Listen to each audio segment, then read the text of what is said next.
So we'll go the old-fashioned way here.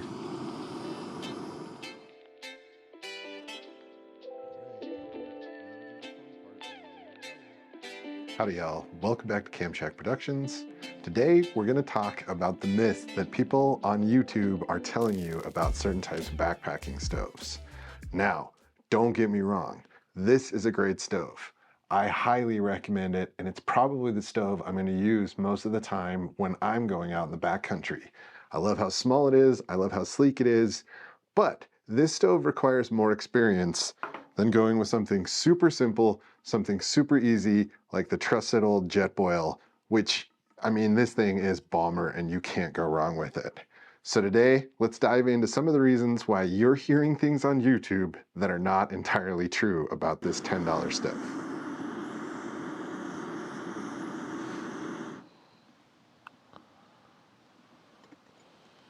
Ooh. Got the hot water. All right, so one of the very first things we've got to talk about with this stove is the fact that this stove is very simple, very light, and very easy to use. But unlike the Jetboil, which comes with its own pot, you have to purchase your own pot. You have to go out and pick something up like this, or if you're feeling really froggy, you have to pick up something like a pot. And there are a ton of different options. This is actually pretty light for as big as it is. But you have to come up with something where you are now going from one unit that you can walk out of the big box store with, whatever place you go to pick up your Jetboil, and you're now working into a place where you have to now think about, okay, the stove, what's the right type of fuel, and I need some sort of cook pot to go with this. And again, don't get me wrong, I love this Stanley pot. I love the fact that it comes with its own little cup. This thing is phenomenally cool. And like I said, most of the time when I'm going someplace, even on a day hike, or if I'm going to be shooting photos someplace, I'm going to take this setup with me. It is super light, it is super easy to use, but I'm going to make sure that I have what I need out of this, and I have the experience. Whereas with this, it all comes together, it all comes in one little container, and you do not need to know much on how to get this thing to work. It's a super simple setup, and it is definitely what I recommend for beginners. And it doesn't even have to be the Jetboil.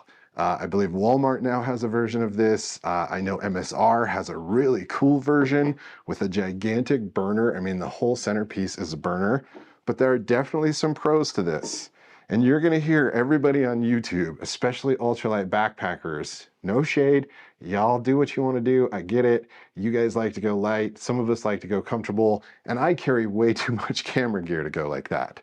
So the thing that you have to understand about this stove is that it is much more complicated. Yeah, it's got its own piezo little flicker there. I am not so sure I love the way that the gas handle works. It's not very sensitive, but it works great for boiling coffee.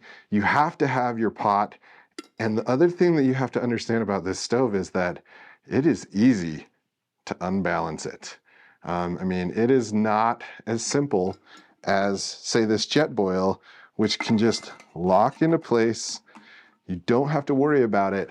It's stable, it's solid, especially if you add the feet that come with most of your Jetboil. If you take the time to actually put this on, super solid. So again, for somebody who's new to this and doesn't know how to use a rock or whatever to balance this, the Jetboil is going to do a much better job. It's going to make it much, much easier.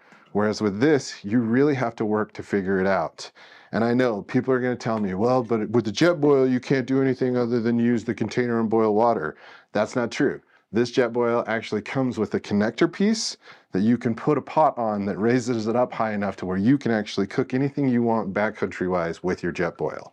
So it's, again, having the right equipment, understanding, and I'm telling you, this is going with me 9 times out of 10. Day hikes, photos, great way to do coffee. This thing is super simple. All right, one of the things I do really want to point out to you all is this stem right here, right in the middle.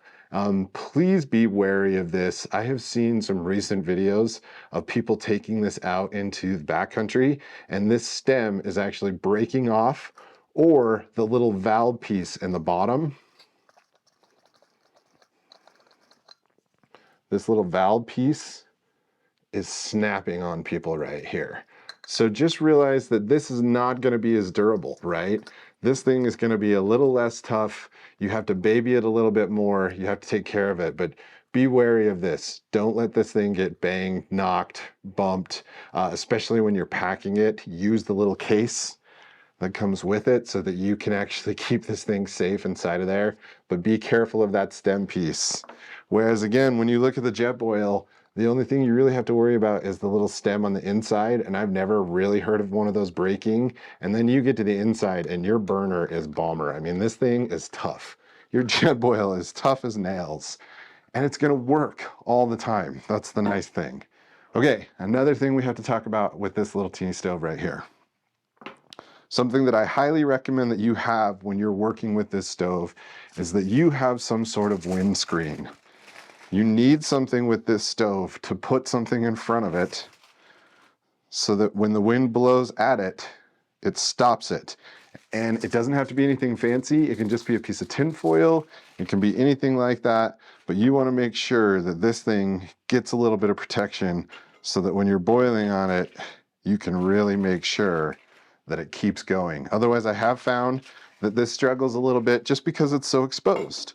Whereas again, with the Jetboil, when you have it all out in front of you there, you're really not that wind exposed. And if you wanted to, you could even use the windscreen there as well to just kind of give it that extra little piece. You know, you could put a bin in front of this, just make sure that it's not so close that the plastic melts. Just something to block the wind, especially on this. You need something to kind of cover it up so that it doesn't blow out, because it will blow out just from personal experience.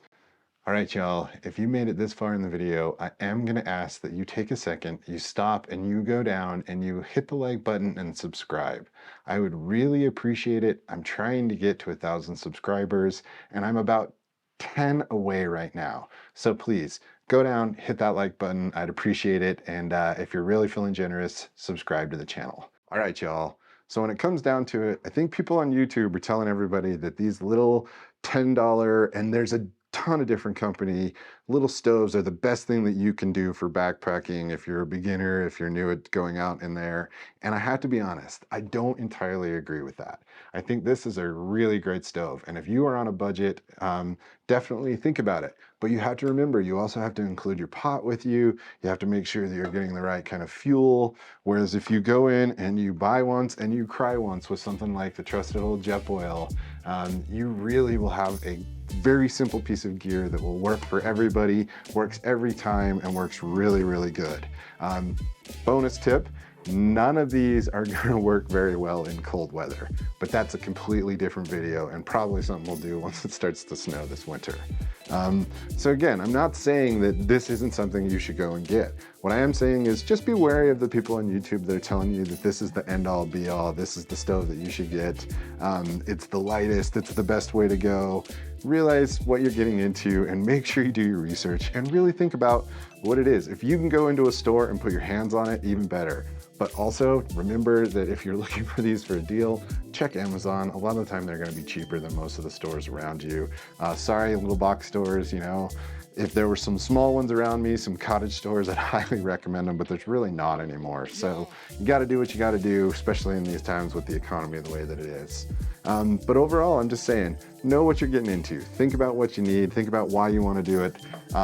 Make sure you know how this thing is going to actually set up for you, how it's gonna work, and choose the one that's gonna work best for you. My recommendation is, if you're a beginner, you're just starting out, you want something simple that's gonna work every time, get a Jetboil. If you're looking for a new stove, if you broke something or you wanna get something and you've been doing this for a while, this thing is awesome. Just be prepared to do some field repairs if you need to, and make sure again that you just store it the way that it's supposed to be stored. You don't wanna damage this thing and get out there and need it and not have it, if you know what I mean. This is what I carry. My Stanley kit, this little thing, and a tube of Jetboil gas, and you are ready to go. So y'all, I really hope you enjoyed this video. I'm not trying to bash on anybody out there. I just want you guys to realize that some stuff is better than other things for us when we're starting out, or some of the things that you hear on YouTube aren't always true. I know, mind blown, right? Well, y'all, again, I hope you enjoyed the video, and I hope to see you all back here next week. Be well, my friends. Go down, like and subscribe. I could really use it. Please go hit that like and subscribe button. It would really help me out. All right, see you in the next one.